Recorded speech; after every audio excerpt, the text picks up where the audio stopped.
దరిమిల supreme court వారు దాని మీద సిబిఐ విచారణకు ఆదేశించడం, క్రితం వారం సిబిఐ తన నివేదికను సుప్రీంకోర్టుకి సమర్పించడం జరిగింది.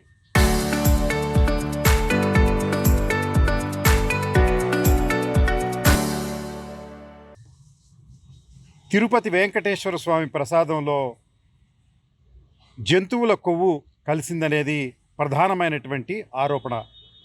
ఆ రోజున ప్రభుత్వాన్ని నడుపుతున్నటువంటి పెద్దలు చంద్రబాబు నాయుడు గారు, పవన్ కళ్యాణ్ గారు కూడా ఈ విషయాన్ని నొక్కి వక్కాణించారు. అయితే ఇటీవల హర్యానా రాష్ట్రంలో ఉన్నటువంటి Indian Council for Agricultural Research ఇన్స్టిట్యూట్కి చెందిన నేషనల్ డైరీ రీసెర్చ్ ల్యాబొరేటరీస్ వారు దీనిలో ట్రైగ్లిజరైడ్స్ ఉన్నాయా అని టెస్ట్ కండక్ట్ చేస్తే ట్రైగ్లిజరైడ్స్ లేవని, ట్రైగ్లిజరైడ్స్ లేకుంటే కొలెస్ట్రాల్ ఉండదని, కొలెస్ట్రాల్ లేని చోట జంతువు కొవ్వు ఉండదు అని వారు ఒక నివేదికను ఇవ్వడం జరిగింది. అంటే వీటికి ప్రధానంగా ఏదైతే కెమికల్ టెస్ట్లు ఉన్నాయో అవన్నీ జరపడం, దీనిలో ఏ కొవ్వు కలవలేదని శాస్త్రయుక్తంగా చేసిన రిపోర్టులో సహా సుప్రీంకోర్టుకి సమర్పించడం జరిగింది. సుప్రీంకోర్టుకి సమర్పించిన దరిమిల మరి జగన్మోహన్ రెడ్డి గారి మీద వచ్చిన ఆరోపణలు ఆ ప్రభుత్వం కడిగిన ముత్యంలా బయటకు వచ్చిందని చెప్పడానికి ఇంతకన్నా ఏ ఆధారాలు అవసరం లేదు.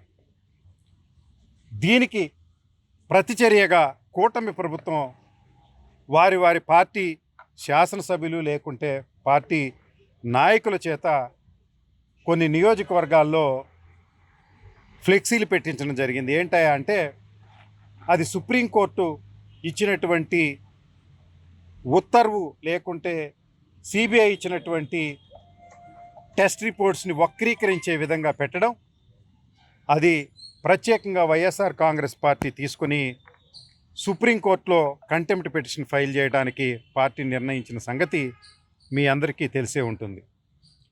ఈ ఫ్లెక్సీల్ని కొన్ని చోట్ల కొంతమంది కార్యకర్తలు, వైఎస్ఆర్ కాంగ్రెస్ పార్టీకి చెందిన కార్యకర్తలు అది కంటెంప్ట్ ఆఫ్ కోర్టుగా ఉన్నాయని ఆరోపించడం, ఆ క్రమంలోనే జంతువుల కొవ్వు తిరుపతి లడ్డూలో ఉంది అన్న విషయంలో నుంచి రాష్ట్రంలో ఒక వినూతనమైన సర్కారీ ఆర్గనైజ్డ్ క్రైమ్కి దారితీసింది.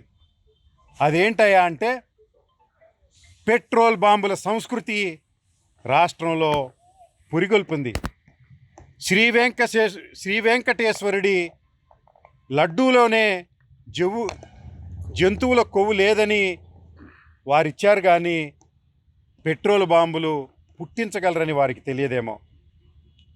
నిన్నగాక మొన్న విడుదల రజనీ, మాజీ మంత్రులు నేను చెప్పేవారంతా, విడుదల రజనీ గారి మీద జరిగినటువంటి ఈ క్రమంలోనే, ఈ సంఘటనలోనే వారి మీద జరిగినటువంటి దాడి. మరి నిన్న కాక మొన్న రాత్రి 5 గంటల పాటు సర్కారీ పర్యవేక్షణలో ఆర్గనైజ్డ్ క్రైమ్ చేసి 5 గంటల పాటు మరో మాజీ మంత్రి అంబటి రాంబాబు గారి కుటుంబం మీద దాడి చేసి ఇల్లుని ధ్వంసం చేసి అర్ధరాత్రిని ఆయన అరెస్ట్ చేసినటువంటి విషయం మీకు తెలుసు. అది కాక నిన్న ఇబ్రహీంపట్నంలో జోగి రమేష్ గారి ఇంటి మీద దాడి చేసి పెట్రోల్ బాంబులు వదిలినటువంటి విషయం మీ అందరికీ తెలుసు. నేను ఒక్క విషయాన్ని అడగదలుచుకున్నాను. తిరుపతి లడ్డు కొవ్వు లేదని సుప్రీంకోర్టు ఇస్తే దాన్ని మీరు డిఫెండ్ చేసుకోవడానికి ఫ్లెక్సీలు పెట్టారు. దాన్ని డైవర్ట్ చేయడానికి మాజీ మంత్రుల మీద దౌర్జన్యకాండలు జరిపారు, వారిని అరెస్ట్ చేశారు, కోర్టులకు ప్రొడ్యూస్ చేస్తున్నారు. ఇప్పుడు నేను ఒక్క విషయాన్ని అడగదలుచుకున్నాను. ఈ రాష్ట్రంలో శాంతి భద్రతలు ఉన్నాయా లేవా? పెట్రోల్ బాంబులనే సంస్కృతి ఈ రాష్ట్రంలో ఎందుకు వచ్చిందని అడుగుతా ఉన్నా. ఈ సంస్కృతి ఇలా కొనసాగితే వైఎస్ఆర్ కాంగ్రెస్ పార్టీకి చెందినటువంటి మాజీ మంత్రులకే కాదు, సామాన్యుడి జీవితం ప్రశ్నార్థకంగా మారుతూ ఉంది. ఈ క్రైమ్ని ఇలాగే కొనసాగించాలనుకుంటున్నారా? రాష్ట్ర డీజీపీని నేను సూటిగా ప్రశ్నించదలుచుకున్నాను. ఈ వ్యవస్థల్ని రాజకీయ ప్రేరేపితంగా మీరు నడిపితే ఇవి ఎంత దూరం పోతాయి? రాష్ట్రంలో సామాన్యుడు బ్రతకగలుగుతాడా?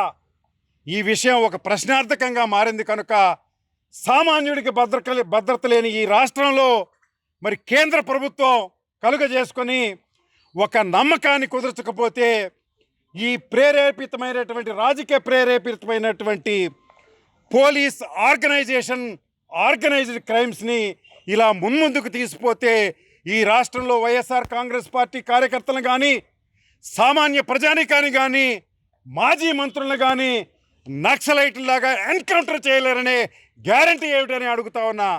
సామాన్యుడి అనేక జీవన ప్రక్రియలో భాగంగా అనేక లిటిగేషన్లు ఉంటాయి, సివిల్ లిటిగేషన్స్ ఉంటాయి, చిన్న చిన్న తగాదాలు ఉంటాయి. ఇవన్నీ కూడా పరాకాష్ఠకు పోయి ఆస్తుల విధ్వంస దిశగా, పెట్రోల్ బాంబుల దిశగా, ఈ ఎన్కౌంటర్ల దిశగా ఈ రాష్ట్రం మారే పరిస్థితులు ఉన్నాయి కనుక కేంద్ర ప్రభుత్వం ఈ విషయంలో వెంటనే జోక్యం చేసుకోవాల్సిందిగా వైఎస్ఆర్ కాంగ్రెస్ పార్టీ తరఫున పొన్నూరు నియోజకవర్గం నుంచి నేను డిమాండ్ చేస్తూ ఉన్నాను. Local to global news at your fingertips. మీ చేతిలో ఒక ఆయుధం. Download Raw TV app. Media legend Ravi Prakash is back.